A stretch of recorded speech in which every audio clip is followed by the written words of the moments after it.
ভেটকি মাছের কাটা চচ্চড়ি একটি বিখ্যাত এবং সুস্বাদু বাঙালি খাবার, যা প্রধানত ভেটকি মাছ আর সবজি দিয়ে বানানো হয়। এই পদটি স্বাদে ভরপুর এবং সহজে আর তাড়াতাড়ি রান্না করা যায়। ভেটকি মাছের স্বাদ ও পুষ্টিগুণের কারণে এটি অনেকের প্রিয়।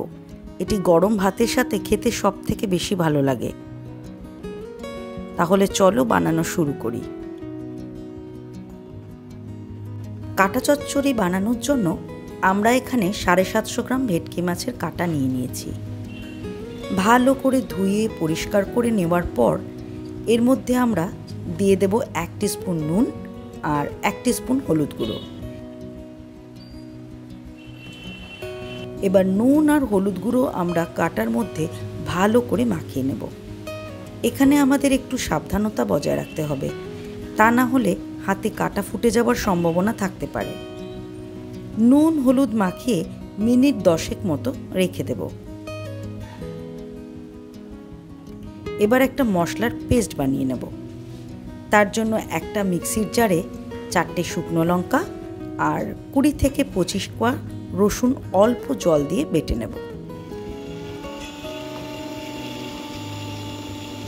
ভেটকি মাছের গন্ধটা একটু উগ্র, তাই এখানে আমরা রসুনের ব্যবহার বেশি করব। এবার কড়াইতে 1 কাপ মতো সর্ষের তেল দিয়ে দেব।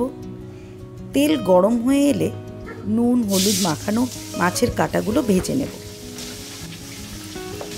আমরা এখানে 2 ভাগে কাটাগুলো ভেজে নেব।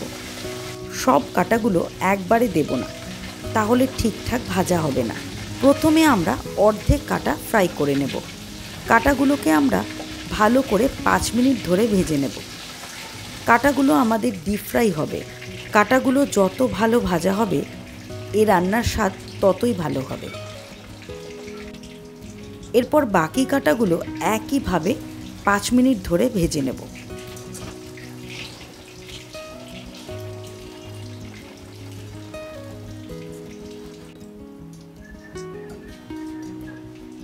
এবার ওই একই তেলে 2টো মিডিয়াম সাইজের টুকরো করে কেটে রাখা আলু ভেজে নেব। এখানে আলুগুলো আমরা মাঝারি মাপের টুকরো করে কেটে নিয়েছি। এবার আলুগুলোকে 1 মিনিট মতো নেড়েচেড়ে ভেজে নেব। এরপর গ্যাসের ফ্লেম কমিয়ে ঢেকে দেব। এতে আলুগুলো আরও ভালো করে ভাজা হয়ে যাবে। 2 মিনিট পর ঢাকা খুলে দেখে নেব আলুগুলো কতটা ভাজা হয়েছে। আলুগুলো আমাদের ভালো মতো ভাজা হয়ে গেছে আর লাল লাল হয়ে এসেছে। এবার আলুগুলোকে একটা বাটিতে তুলে নেব।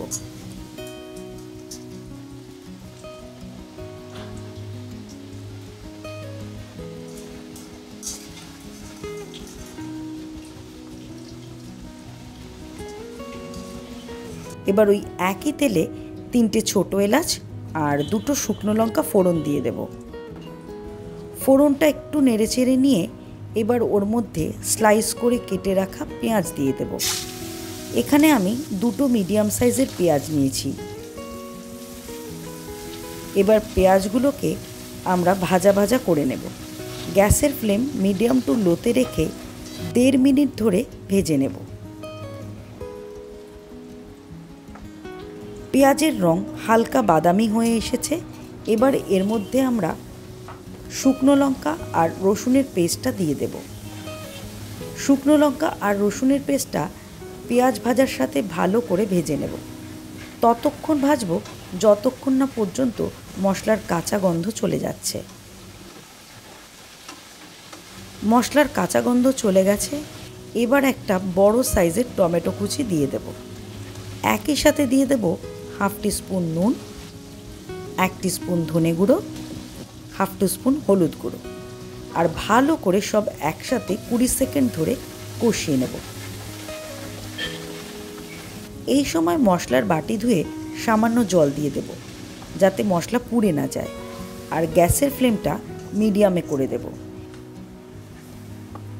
এবার ঢাকা দিয়ে মশলাটা কষিয়ে নেব।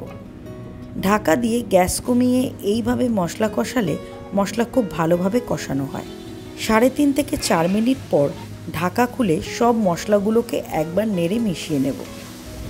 মশলা ভালো মতো কষে গেছে আর মশলা থেকে তেল ছেড়ে এসেছে।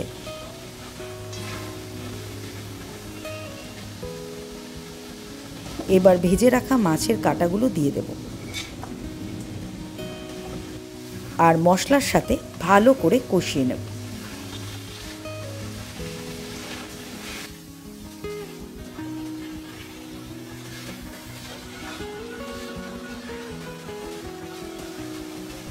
এরপর ভেজে রাখা আলুগুলো দিয়ে দেব আর সব একসাথে মিশিয়ে নেব।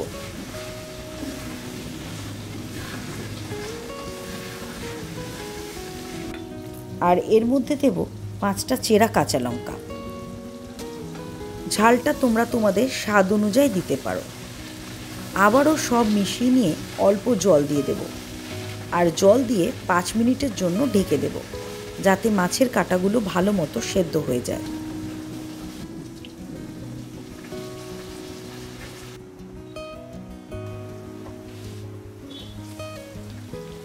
5 মিনিট পর ঢাকা খুলে দেখে নেব সব ভালো মতো সেদ্ধ হয়েছে কিনা।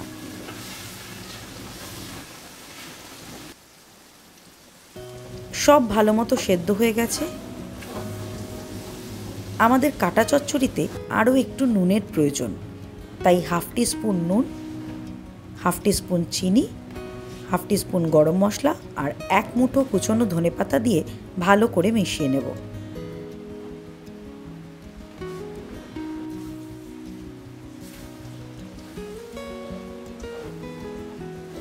রান্না আমাদের হয়ে গেছে। এবার ঢেকে গ্যাস অফ করে 5 মিনিট মতো স্ট্যান্ডিং টাইমে রাখব। এবার সার্ভ করে নেব।